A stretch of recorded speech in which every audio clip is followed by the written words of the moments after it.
Talk to me a little bit about Michael Elgin here. What do you think about him walking in and immediately being inserted right into that main event picture? Yeah, I think that's good. He's got the look. He's got the wrestling pedigree. I mean, I saw him.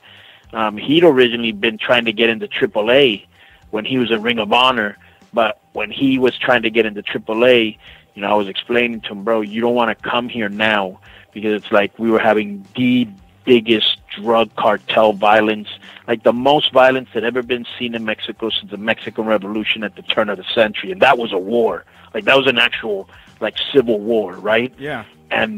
But this cartel violence, there was as many deaths as there were as a civil war. That's how bad it was, and heads hanging from bridges. It was real bad.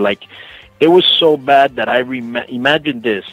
Imagine your WWE, right? Yeah. You're the largest company in the country, but you can't go to New York, you can't go to Texas, you can't go to some parts of Arkansas, you can't go to some parts of Illinois.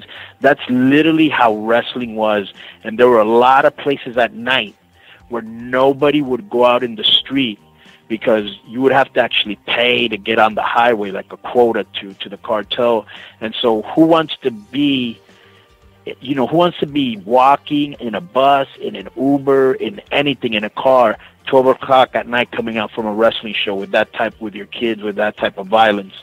So it was a really bad time to be here. But anyways, so he ended up going to CMLL, and he really did a great job there, a real good job because, Lucha Libre, if you've never done it, it's not easy to learn. Yeah. And he adapted real quick, and he really I was very impressed by, how good he was. And so now that he's an Impact, I'm going to start giving him some shows in AAA.